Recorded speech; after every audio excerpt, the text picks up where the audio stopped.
akad nikah. Biarpun nggak nikah, DNA bisa saja nyambung, tidak ada pernikahan. Sementara di dalam Islam ada namanya pernikahan yang sah.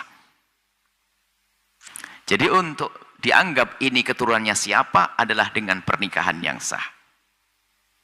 Makanya menentukan nasab adalah dengan istifadhah. Misalnya di kampung itu sudah didengar bahwasanya si A anaknya si B. Sudah, jangan banyak tanya. Selagi orang ngomong itu anak saya, benar anakmu? Iya, selesai. Jangan bertanya ribut nikah kamu di mana dan Anda ini fudul, kurang ajar. Cukup dia mengatakan anak saya, selesai. Atau pengakuan atau di masyarakat sudah mengatakan oh anaknya fulan. Di kampung Anda sudah tahu bahwa Anda anaknya ibu Anda, sudah tahu semuanya. Itu sudah cukup. Jangan sampai ada gerakan ini, ada gerakan di kampung ini adalah penentuan nasab, jangan-jangan salah ini DNA, bahaya itu.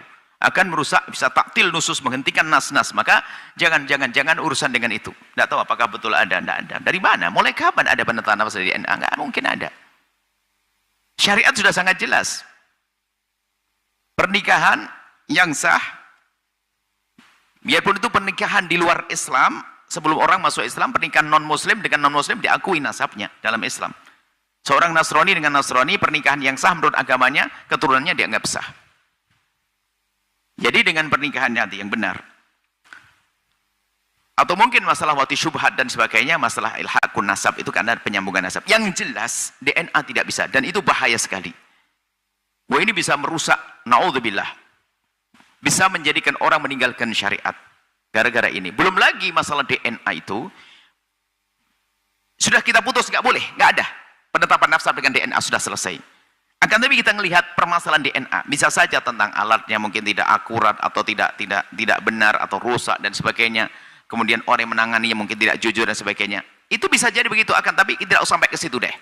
Anggap saja menangani jujur, benar, alatnya paling hebat dan sebagainya, tetap tidak bisa untuk menetapkan nasab. Untuk qarinah tentang untuk satu hal sah, tapi untuk menentukan nasab tidak boleh. Apalagi sampai membatalkan nasab, na'udzubillah, qadzaf, membatalkan nasab. Orang ini bapaknya ini dikatakan tidak sah gara-gara DNA. Anda sudah datangkan siapa bapaknya? Kalau tidak ada dicabut 80 kali. Hati-hati. Jangan main-main DNA. Anda misalnya sudah tentu, Anda anaknya si fulan. Kemudian saya kok iseng, langsung cari DNA. Wah, nggak bener kan DNA? Nggak bisa. Kalau ini bukan bapaknya siapa? Ayo. Kalau kita tidak bisa menentukan, maka saya dicambuk. Hati-hati. Intinya, jangan main-main DNA deh.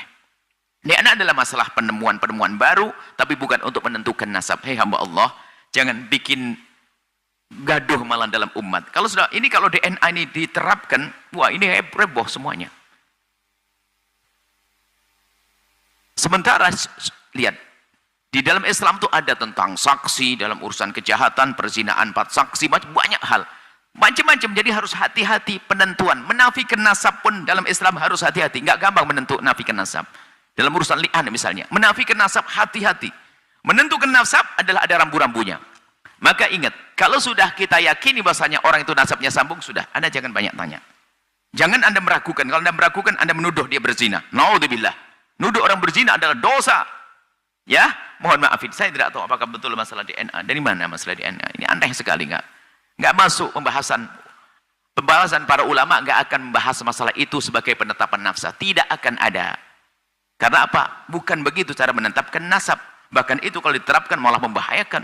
Sehingga besok bisa gerakan di kampung ini adalah tes DNA. Waduh, kacau. Orang deg-degan. Biarpun yang nikahnya benar, nggak ada masalah, pasti deg-degan. Dan bukan begitu Islam. Hati-hati ya, mohon maaf lah. Tidak mungkin, saya tidak percaya. Mungkin Anda salah. Nah, mana ada penentuan nasab dengan DNA? Mana? Tidak ada itu semuanya. Penentuan nasab adalah dengan istifadhah. Kalau sudah di kampung itu anaknya dia. Nah, maka itu selesai. Jangan. Jadi tidak diperkenankan sama sekali menentukan nasab dengan DNA sama sekali. Dan tidak perlu kita masuk ke wilayah itu. Baik untuk membuktikan hanya sekedar coba-coba. Karena kalau sekedar coba-coba, kalau giliran salah, maka kita akan suudzon kepada bapaknya sendiri. Na'udzubillah. Dan jangan berkata tidak mungkin salah. Oh tidak. Masa mungkin salah. Sementara dalam Islam sudah sangat jelas ya. Mohon maaf ya, jangan main-main urusan itu loh, nggak ada lah. Nggak akan ada dibahas masalah ini. Semoga Allah menjaga kita pada sesama tetap indah husnudzon. Jangan sampai kita duga tetangga kita zina, itu bukan zina, DNA-nya nggak cocok, itu zina, na'udzubillah. Bahkan rancuh dunia ini dengan hal semacam itu. cukup. Syariat Islam adalah indah, menjaga semuanya. Tebaran itu pernyataan Buya Yahya Cirebon ya, yang tidak cocok dengan Syed Agil Sirot. Jadi tentang tes DNA, dan intinya kan Buya Yahya tidak setuju tes DNA, dan ada kosakata kurang ajar itu menuntut tes DNA.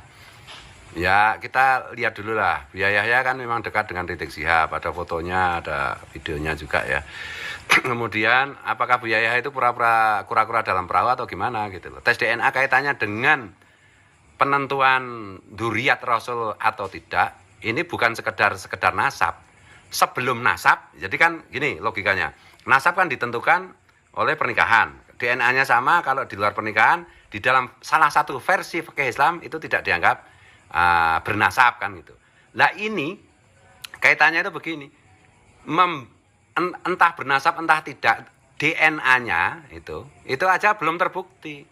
Dan ini kan terkait dengan isu klaim dari sekelompok orang yang selalu ngomong ini di sini di darah aneh ini ada darah Rasulullah.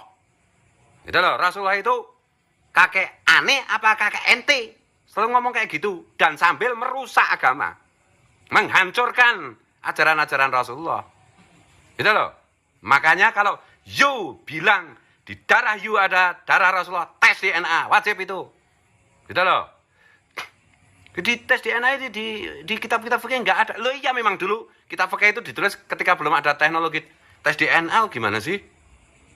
Ketika belum ada teknologi tes DNA gimana sih? Jadi yang yang pinter lah, baca kitab yang banyak itu perlu, penting, tapi logika itu harus dipakai. Betul loh, karena Islam itu untuk sampai hari kiamat. Semua perkembangan kehidupan manusia, antropologi, sosiologi, teknologi, dan yang lain-lain, itu harus dipakai untuk menguatkan Islam. Gitu loh, jangan tes DNA nggak ada, husnudzon. Iya, kalau orang nggak ngaku nggak apa-apa. Kan kaidahnya siapa yang mengaku-ngaku, dia harus membuktikan pengakuannya itu. Jadi mana-mana ngaku sebagai membawa darah Rasulullah, ya tes DNA dong. Dan gak berani kan? Iya. Dan garis nasabnya pun terputus kan? Coba itu sampai hari ini tes statementnya, penemuannya Kiai Imaduddin Osman, apa ada yang bisa membantah? Sudah berhari-hari, berminggu-minggu Kiai Imaduddin Osman menantang seluruh nasab dunia untuk berdebat live atau berdebat offline langsung. Nggak ada yang berani. Apa sih kemarin sih bocil siapa itu? Ayo debat langsung gini. Ya ternyata ditanggapi juga nggak berani. Ngeles sana ngeles sini. Jangan main-main lah. Tuh loh. Ulama itu alladzina yang duruna nal ummah bi'ainir rahmah. Kan paham itu Buya Yahya? Tuh loh. Ini saya bernasihat kalau mau, kalau enggak ya jangan ngaco kayak gitulah. Jangan bodohi orang-orang yang tidak paham lah. Jangan bodohi rakyat kecil, jangan bodohi umat Rasulullah. Yang perlu dibela itu umat Rasulullah yang di bawah. Karena Rasulullah itu adalah sahabatnya fakir miskin. Aku ini sahabatnya fakir miskin. Bukan sahabatnya para pembesar, bukan sahabatnya orang-orang hebat. Jangan bela orang hebat, ulama itu. Bela fakir miskin, fakir ilmu, fakir harta, fakir dan lain-lain itu. Ini umat Rasulullah sedang dibodohi. Umat Rasulullah sedang diajari kurang ajar. Umat Rasulullah sedang diajari radikal. Masa bikin statement selencah-selencah kayak begitu. Yang bener dong. Betul loh. Kalau mau diingatkan, kalau enggak ya terserah. Sejarah nanti akan mencatat. Akhirat nanti akan membuktikan. Berpihaklah pada yang benar. Jangan main-main dengan umat Rasulullah. Ini itu kaitannya bukan pertentangan antara Bani Wali Songo dengan Ba'lawi. Atau pertentangan antar Habib dengan Kiai. Enggak. Ini membela prinsip-prinsip Rasulullah. Agama Rasulullah sedang dirusak. Umat Rasulullah sedang diajari yang enggak-enggak.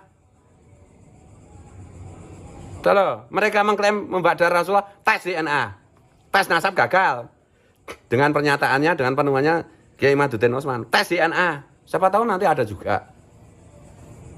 Jangan kalau di Jogja itu jangan dipleset-plesetan gitu dong.